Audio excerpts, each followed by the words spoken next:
Hello guys, welcome back to sociology classes. Today our topic is अंतः एवं अंतर पीढ़ी संघर्ष. Okay, BA part 1 intra and intergeneration conflict. Today our topic. Okay, तो आज का हमारा टॉपिक क्या है? अंतः एवं अंतर पीढ़ी संघर्ष.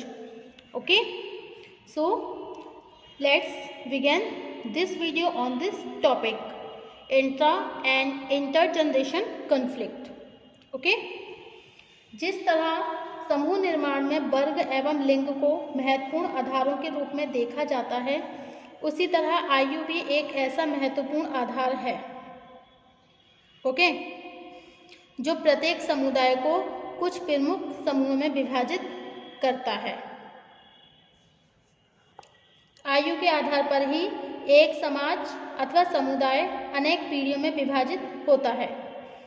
इस दृष्टिकोण से सबसे पहले पीढ़ी शब्द के अर्थ को समझना आवश्यक है, क्योंकि इसी के संदर्भ में आंतरिक पीढ़ी इंट्रा जनरेशन तथा अंतर पीढ़ी इंटरजनरेशन संघर्ष की अवधारणा और प्रकृति को समझा जा सकता है. ओके, साधारण शब्दों में ये कहा जा सकता है कि पीढ़ी का तात्पर्य क्या होता है? समुदाय के उस बड़े भाग से होता है. पीढ़ी का अर्थ क्या होता है? समुदाय के बड़े भाग से होता है, जिसके निर्धारण का आधार एक विशेष आयु है. समाज में प्रजनन की प्रक्रिया के द्वारा जन्म लेने वाले बच्चे जब युवा हो जाते हैं तो उनसे एक नई पीढ़ी का निर्माण होता है, और आयु बढ़ने के साथ नई पीढ़ी के युवा जब लगभग 50 ईयर्स की एज तक पहुंच जाते हैं तो स्वयं उनकी संतानें नई पीढ़ी का स्थान ले लेती हैं. ओके, इस प्रकार भौतिक रूप से प्रत्येक समाज मुख्य रूप से 3 या 4 पीढ़ियों में विभाजित हो जाता है, जैसे युवा पीढ़ी, प्रौढ़ पीढ़ी, वृद्ध पीढ़ी. ओके, कितनी पीढ़ियों में? 3 या 4 पीढ़ियों में विभाजित हो जाता है, जैसे युवा पीढ़ी, प्रौढ़ पीढ़ी और वृद्ध पीढ़ी. ओके, साधारणतया प्रत्येक 20 और 25 वर्ष के अंतर में एक नई पीढ़ी का निर्माण होता है तथा पहली पीढ़ी दूसरी अवस्था में और दूसरी पीढ़ी तीसरी अवस्था में पहुंच जाती है. विभिन्न पीढ़ियों के बीच समय का अंतर 20 या 25 ईयर्स होने के कारण इतनी अवधि में एक और सामाजिक मूल्य में कुछ परिवर्तन हो जाता है, तो दूसरी ओर प्रौद्योगिक विकास और राजनीतिक दशाओं के प्रभाव से लोगों के विचारों में भी परिवर्तन होने लगता है. इसके फलस्वरूप एक ही दशाओं के प्रभाव से लोगों के विचारों में भी परिवर्तन होने लगता है. इसके फलस्वरूप एक ही पीढ़ी अथवा समान आयु से संबंधित स्त्री पुरुषों, मालिकों और मजदूरों तथा विभिन्न नातेदारी समूहों के विचार एक जैसे नहीं रहते. ओके, एक जैसे नहीं रहते.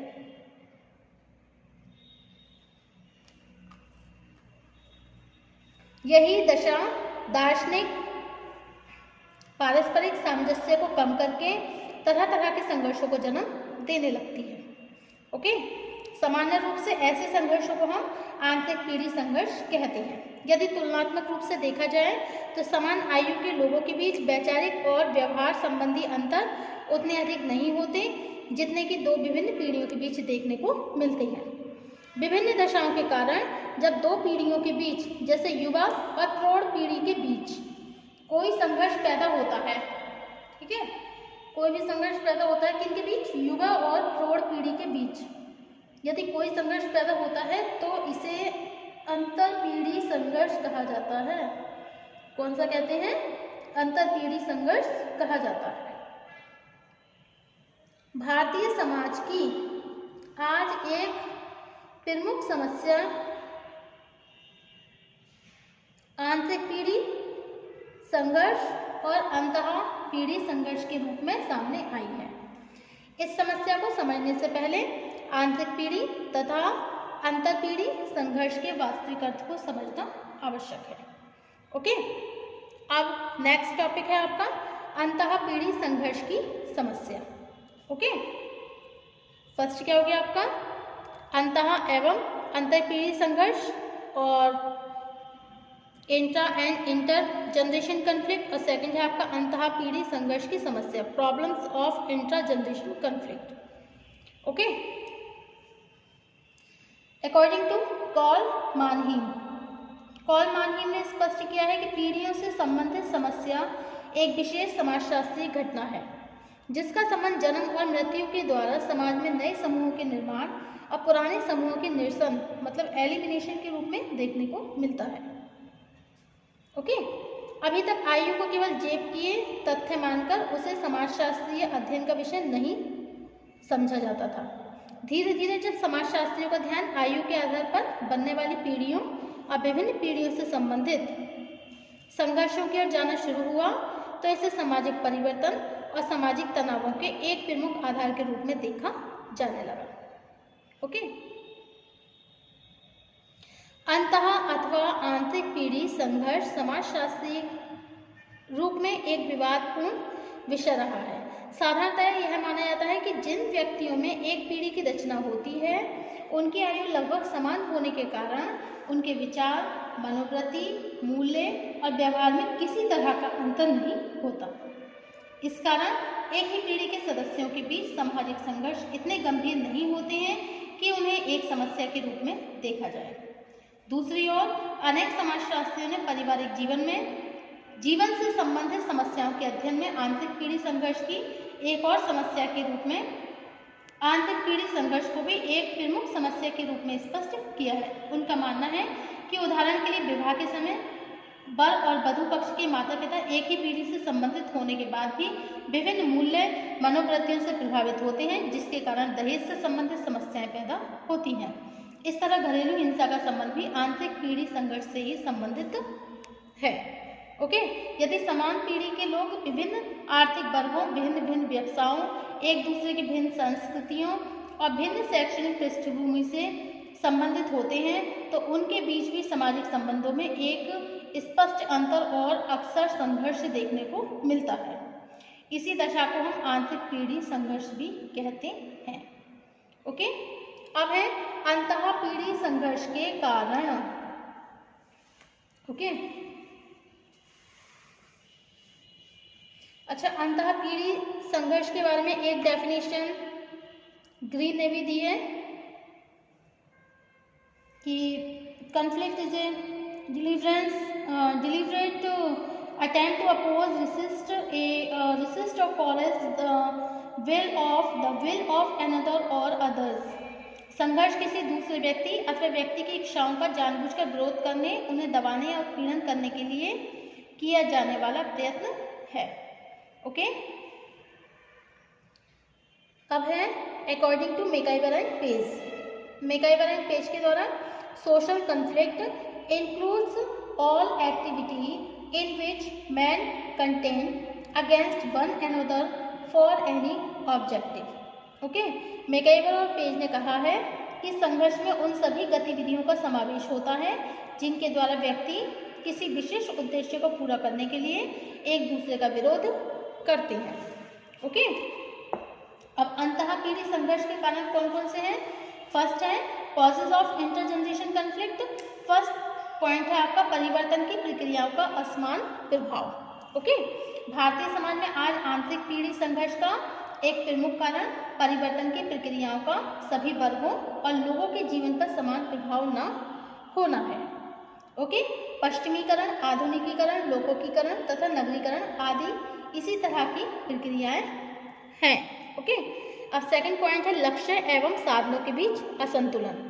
यदि हम मर्टन के विचारों के संदर्भ में आंतरिक पीढ़ी संघर्ष का विश्लेषण करें तो स्पष्ट होता है कि एक ही पीढ़ी के लोगों के लक्ष्यों और साधनों के बीच जब असंतुलन पैदा होता है तो उनके बीच तनाव और संघर्ष बढ़ने लगता है। ओके, अब नेक्स्ट पॉइंट है आपका दोषपूर्ण समाजीकरण। किसी समाज में समाजीकरण की प्रक्रिया के द्वारा ही माता पिता, नातेदार, पड़ोसी और शिक्षक बच्चे को यह सिखाते हैं कि कौन से व्यवहार उचित है और कौन से अनुचित। इसके विपरीत यदि किसी परिवार में माता पिता द्वारा सभी बच्चों के साथ समान प्रकार का व्यवहार नहीं किया जाता है तो समाजीकरण की प्रक्रिया दोषपूर्ण हो जाती है। ओके, अब नेक्स्ट पॉइंट है आपका सामाजिक संरचना में परिवर्तन।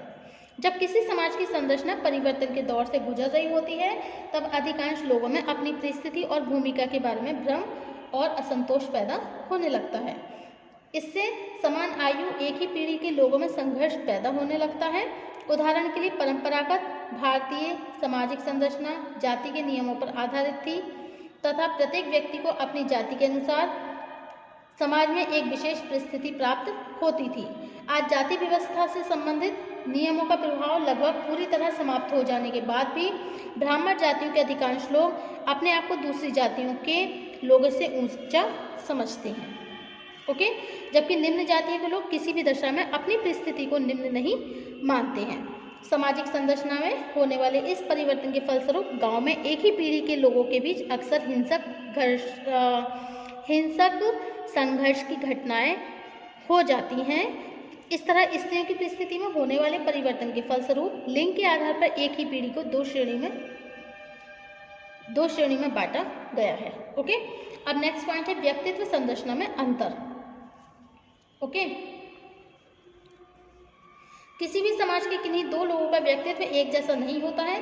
सभी की मनोवृत्तियां, इच्छाएं, व्यवहार के तरीके, बुद्धि के स्तर और समाज में किए जाने वाले अनुकूलन में कुछ ना कुछ अंतर जरूर होता है। समाज में बहुत से लोग थोड़ी सी इच्छाएं पूरी होने से ही संतुष्ट हो जाते हैं, जबकि बहुत से लोग ऐसे होते हैं जिनकी इच्छाओं की कोई सीमा ही नहीं होती है। जिन लोगों की मनोवृत्तियां दूषित इस प्रकार होती हैं तथा जिनकी बुद्धि का स्तर सामान्य से कम होता है, उनमें हीनता की भावना पैदा हो जाती है। इसी के फलस्वरूप वे इस तरह के व्यवहार करने लगते हैं जिससे तरह तरह के तनावों और संघर्षों को प्रोत्साहन मिलने लगता है। ओके, अब नेक्स्ट टॉपिक हमारा नेक्स्ट टर्न पर होगा intergeneration conflict, meaning and features, अंतरपीढ़ी संघर्ष, अर्थ तथा लक्षण। Okay, intergeneration conflict, meaning and features. Thank you for watching my YouTube channel. Thank you so much guys. Thank you.